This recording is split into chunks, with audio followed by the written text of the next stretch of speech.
제7장.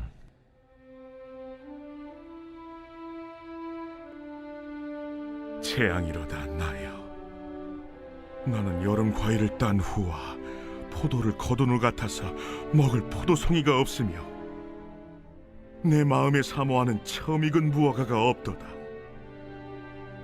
경건한 자가 세상에서 끊어졌고 정직한 자가 사람들 가운데 없도다. 무리가 다 피를 흘리려고 매복하며 각기 그물로 생지를 잡으려 하고 두 손으로 악을 부지런히 행하는도다. 그 지도자와 재판관은 뇌물을 구하며 권세자는 자기 마음의 욕심을 말하며 그들이 서로 결합하니 그들의 가장 선한 자라도 가시 같고 가장 정직한 자라도 찔레 울타리보다 더하도다. 그들의 파수꾼들의 날, 곧 그들 가운데 형벌의 날이 임하였으니 이제는 그들이 요란하리로다. 너희는 이웃을 믿지 말며 친구를 의지하지 말며 네 품에 누운 여인에게라도 내 입의 문을 지킬지어다.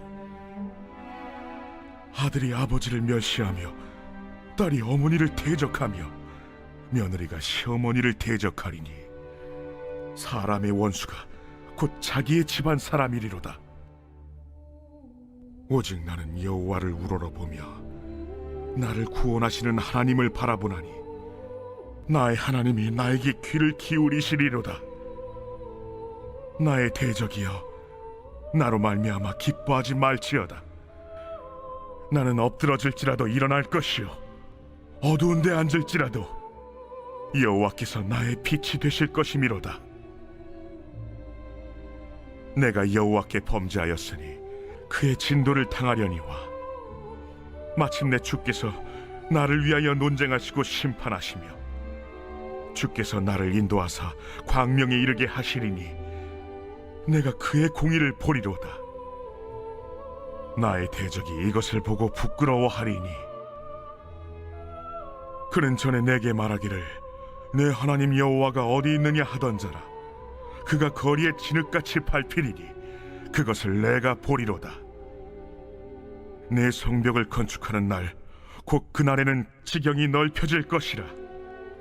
그날에는 아수르에서 애굽 성읍들에까지, 애굽에서 강까지, 이 바다에서 저 바다까지, 이 산에서 저 산까지의 사람들이 내게로 돌아올 것이나 그 땅은 그 주민의 행위의 열매로 말미암아 황폐하리로다.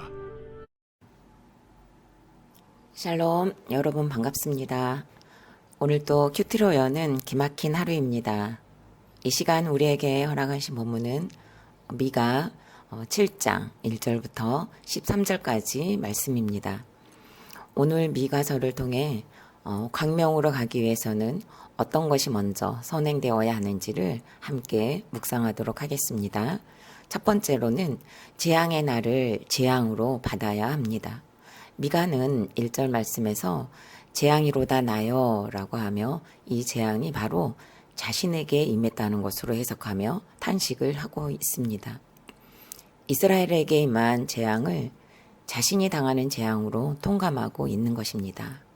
그러면 지금 미가가 경험하고 있는 재앙은 구체적으로 무엇일까요?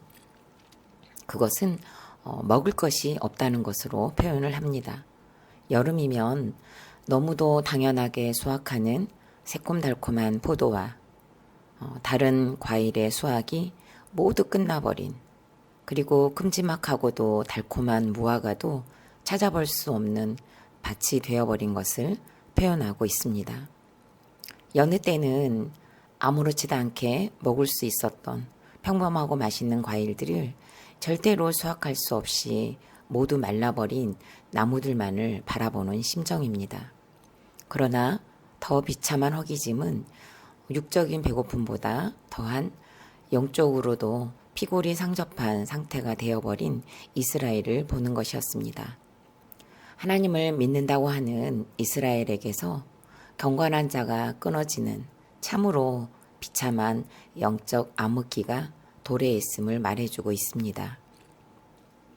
뿐만 아니라 경건한 자가 끊어진 이스라엘은 누굴 할 것도 없이 피를 흘리며 매복하면서 자기가 가지고 있는 그물로 상대방을 올가매고 또 발로 밟고 올라서는 피도 눈물도 없는 사회가 되었고, 모든 백성들은 두 손으로 악을 행하되 멈춰지지 않는 부지런함으로 달려가는 나라가 되었습니다. 이러다 보니 사회 곳곳에 자리 잡고 있는 지도자들과 재판관들은 뇌물을 구하며 또 그로 인해 판결이 희미해지고, 관세자들은 지체 없이 욕심을 드러내면서 서로 이익만을 위해 결탁하는 상태가 되다 보니 가장 선한 사람도 가시 같고 가장 정직한 사람도 찔레 울타리보다 더 아픔을 주는 사회가 되었습니다. 하물며 나라 곳곳에서 망대 역할을 해야 할 파수꾼들조차도 자기 역할을 하지 못하게 되어 이익 앞에서는 언제든지 나라의 안녕을 위해 나팔을 불어야 할 찰나의 순간에도 위험 신호를 보내지 않는 것으로 그야말로 이스라엘의 나라가 얼마나 피폐해졌는지를 미가는 보면서 탄식을 하고 있는 것입니다. 나라와 사회가 이렇게 되다 보니 이런 풍토와 분위기는 자연스럽게 가정에까지 침투가 되어 이웃도 믿지 못하고 적개심을 갖고, 더 나아가 부부 사이에도 부자관계에도 모녀관계에도 고부간의 관계조차도 온수가 되어버리는, 참으로 어디에 몸들 곳이 없는 지옥을 연상하게 하는 이스라엘이 되었던 것입니다.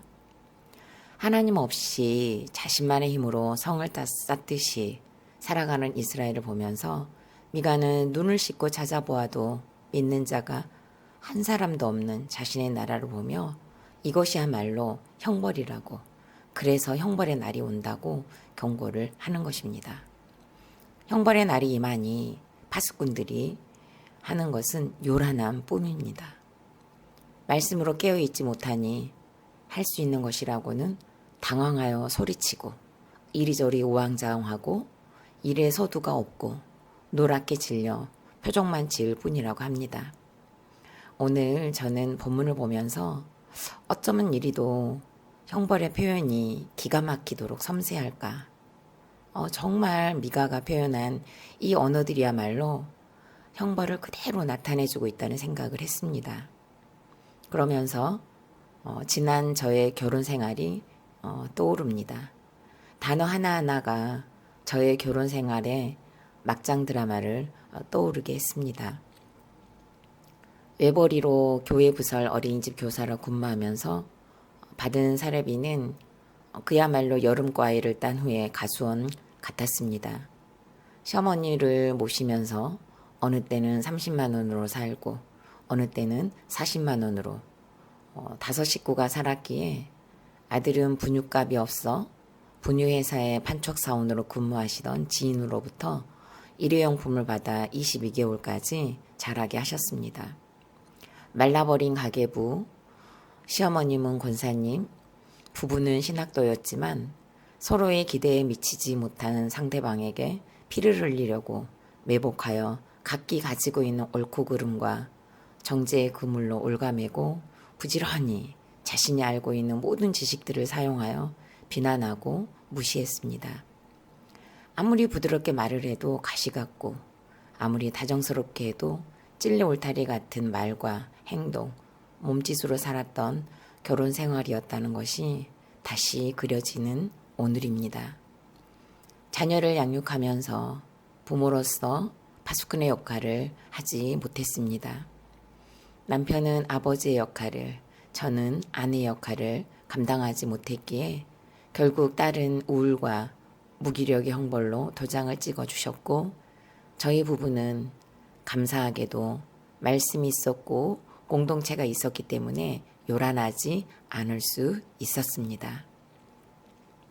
그럼에도 아직 형벌의 그림자는 저희 가정에 남아 있습니다.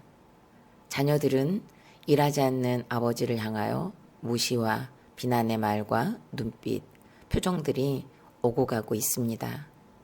이 형벌의 때가 지나가기를 눈물로 엎드려 탄식하며 회개로 채우고 있는 중입니다. 뿌린 대로 거둔다는 성경 말씀과 내 삶의 결론이라는 김양재 목사님의 오록이 얼마나 참으로 인정이 되는지 정말로 인정이 되고 또 옳도다가 되는 이 아침입니다. 광명으로 나가기 위해서는 형벌의 날을 잘 직면할 수 있어야 합니다. 형벌의 모양과 색, 증상들과 그림들을 자세하고도 면밀하게 살피고 보아야 할 것입니다.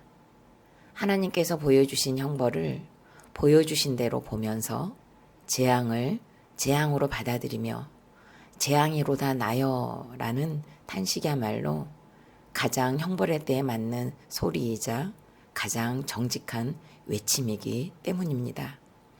질문해 봅니다. 재앙이로다 나여 라는 탄식의 사건은 무엇입니까? 요즘 나는 어떤 탄식이 나오고 있는지 내 감정의 표현을 묵상하면서 적어보시고 나눠보시기 바랍니다. 두 번째로는 오직 하나님만 바라보아야 광명으로 나아갈 수 있습니다. 요즘 우리는 요한계시록의 말씀을 주일마다 듣고 있습니다. 2월 첫 주에 생명책에 기록된 자라는 설교를 통해서 목사님께서는 짐승은 권세를 상징한다고 하셨습니다. 짐승과 권세는 뗄래야 뗄 수 없는 관계라고 하셨죠. 권세와 쾌락이 합력하여 온 세상을 물들인다고 하셨습니다. 신앙심이 두텁고 성실한 사람도 관행이라는 이름으로 짓는 악이 너무너무 많다고도 하셨습니다. 이 관행이 얼마나 무서운지 원래부터 그랬다. 다 그렇게 한다는 말만큼 우리의 죄를 합리화해주는 달콤한 말이 없다고 하셨습니다.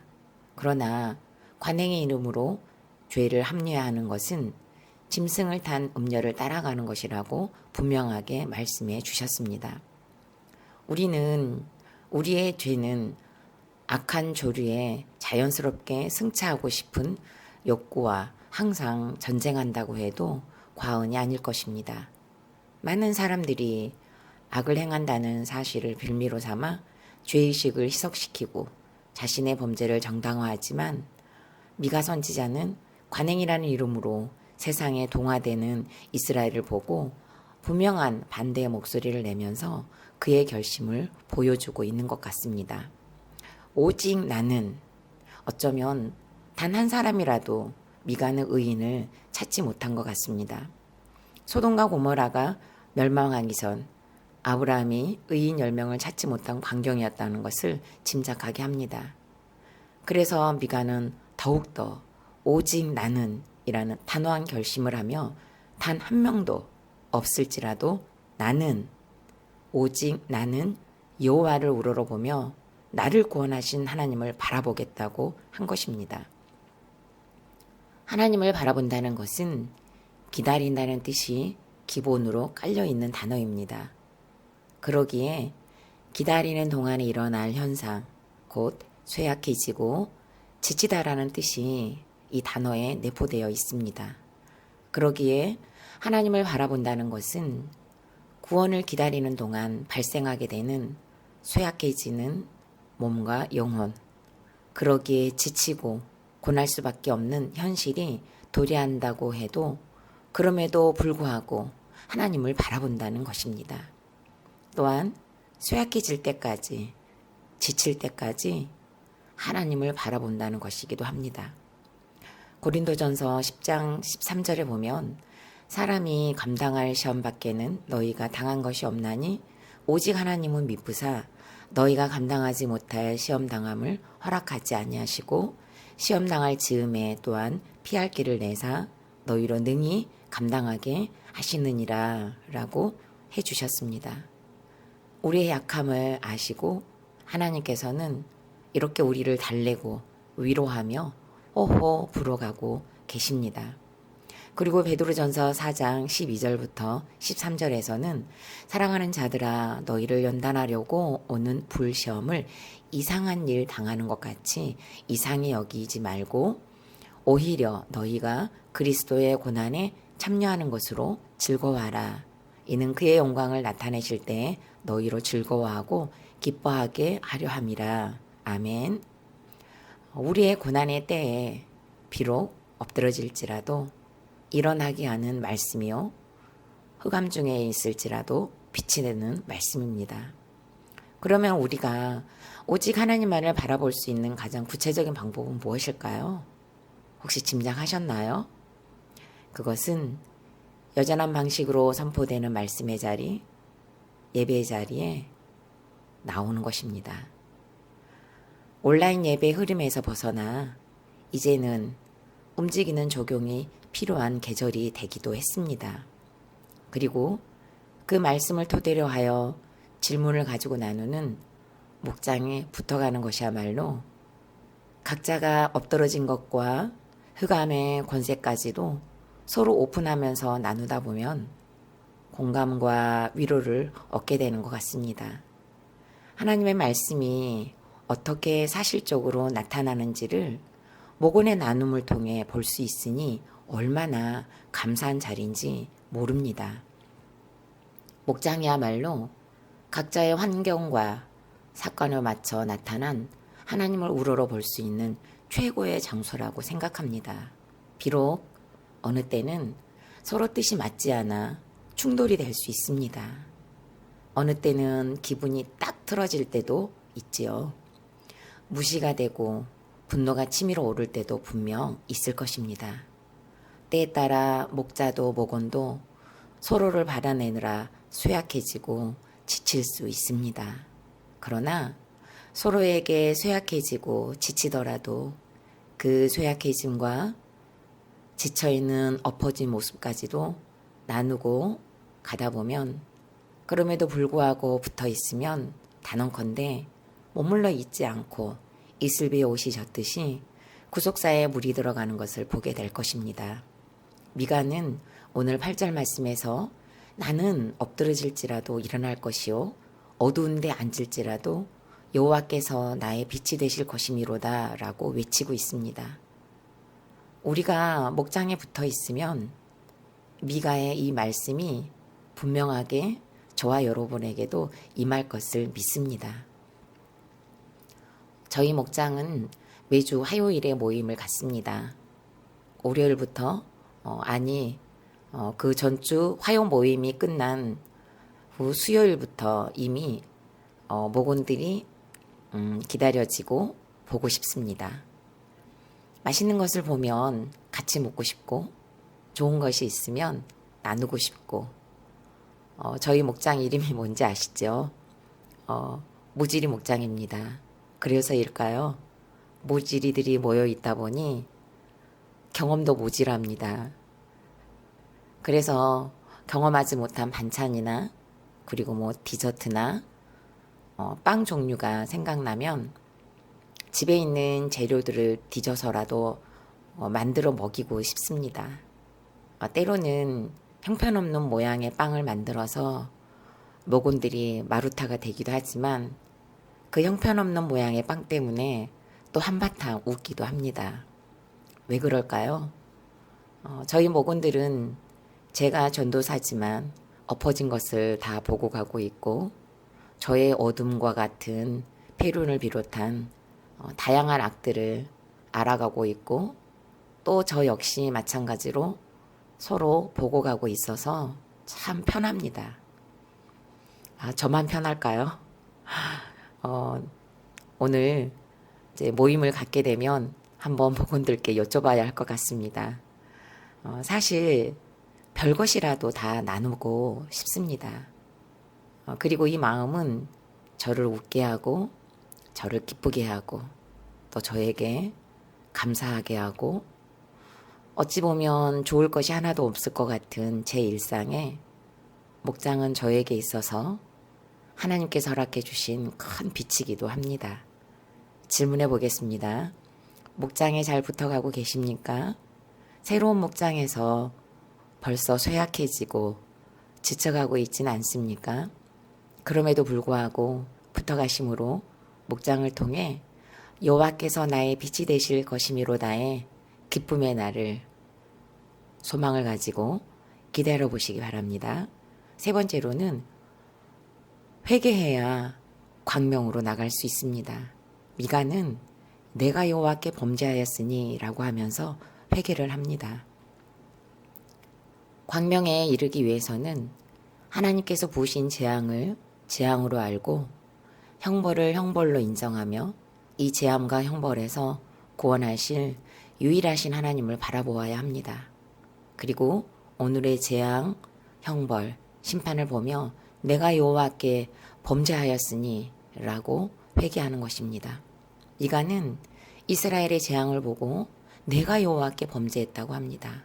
성경의 수많은 선지자들이 바로 이 회개를 했고 가장 먼저는 예수님께서 바로 화목제물이 되어주심으로 회개의 길을 열어주셨습니다. 내 죄를 보는 자는 미가와 같이 나라의 죄가 내 죄가 되고 부모님의 죄도 나의 죄가 되고 배우자의 죄도 내 죄가 되는 자녀의 죄가 또한 나의 죄가 되는 그래서 애통하는 마음이 생기고 그러므로 회개에 이를 수 있는 것 같습니다. 오늘 미가의 회개는 구원이 목적이 되지 않고서는 절대로 나올 수 없는 회개입니다. 소돔과 고모라처럼 단 한 명도 정직한 자가 없는 것에 대한 지옥을 연상하게 하는 나라와 사회 구조와 집집마다 벌어지고 있는 악한 모습들을 미가는 나의 죄라고 여기며 탄식하고 회개를 합니다. 그리고 이스라엘 역시 회개할 것을 동시에 촉구하고 있는 것입니다. 미가는 하나님의 어디 있냐며 조롱하는 자들의 반응에 굴하지 않고 오히려 교만한 자들, 하나님을 모르는 회개하지 않는 자들이야말로 거리에 진흙같이 밟힌다고 외치면서 자신의 죄를 고백하는 것입니다. 열왕기와 18장과 19장에 보면 끝까지 현실을 부정하면서 교만한 랍사게와 사네립이 등장합니다. 속국으로 삼고 있던 이스라엘을 향해 랍사게에게 편지를 써서 사네립이 히스기야에게 보냅니다. 사네립은 의기양양하게 온 땅의 신들을 자기가 정복했다고 하고 또 온 땅의 왕들을 정복했다고 과장하면서 망발을 일삼습니다. 자신이야말로 신이나 왕들보다 위대하다고 하면서 히스기야에게 겁을 주었습니다. 히스기야는 너무 두려웠지만 귀족들로 구성된 사절단을 만들어서 이사야에게 함께 기도할 것을 요청했고 하나님께서는 히스기야의 기도를 들어주심으로 허세를 부렸던 사네립의 군대를 완전히 참패하도록 인도하셨습니다. 그렇다고 히스기야가 아수리의 군대 포위망을 뚫거나 공격할 충분한 군사력이 있는 것도 아니었습니다. 이스라엘의 군대가 칼이나 활로 사네립의 군대를 멸한 것이 아니라 여호와의 사자의 칼에 의해 아수르 군대 18만 5천 명이라는 어마어마한 숫자가 하루아침에 일어나 보니 송장이 되었다고 했습니다. 허풍쟁이, 뻥쟁이이며 교만의 극치를 달리면서 자신이 하나님이라고 했던 사네립은 거리의 진흙까지 밟히며 두 아들에게 죽임을 당했습니다. 히스기야는 이날 여호와의 공의와 임재를 보았습니다. 나라의 위기 앞에서 죄를 뒤집어 쓰고 기도한 것은 회개를 의미합니다. 위험천만한 전쟁의 위협 앞에서 하나님을 찾고 내가 여호와께 범죄하였으니라고 하며 나라를 건져주시고 가정을 건져주시고 자녀를 건져달라고 또한 교회를 건져달라고 목장을 건져달라고 회개하며 기도하는 것을 통해 우리의 지경이 넓혀질 것입니다. 질문해 봅니다. 구원을 놓고 기도해야 할 가족과 이웃은 누구입니까? 나의 부모님, 배우자, 자녀의 죄를 보며 내가 여호와께 범죄하였으니 라는 기도가 나옵니까? 여전히 탓만 하게 되는 나의 모습을 묵상하며 회개하는 시간을 가지시기 바랍니다. 마지막으로 3월 7일 보석상자입니다. 예수 그리스도의 영원한 생명의 빛은 나의 빛된 삶으로 증명됩니다. 도무지 기뻐할 것이 하나도 없는 가운데서 예수 때문에 기뻐하는 사람이 바로 빛을 비추는 사람입니다. 다 같이 기도드리겠습니다. 광명으로 가기 위해서는 재앙의 날을 재앙으로 알게 하여 주옵소서. 야망을 꿈꾸며 결혼한 저에게 여름과 이를 모두 따고 남은 가수원 같은 환경을 주셔서 경제적으로, 관계적으로 궁핍하게 하신 것을 찬양합니다. 이 재앙의 날에 오직 하나님만을 바라보며 예배의 자리, 목장의 자리에 붙어 있으므로 너와 나를 통해 역사하신 하나님의 나라를 보는 우리가 되게 하여 주시고 어떤 재앙 앞에서도 내가 여호와께 범죄하였사오니 라는 회개가 터져 나오는 은혜를 오늘 충만하게 부어 주시옵소서. 예수 그리스도 이름으로 기도드립니다. 아멘.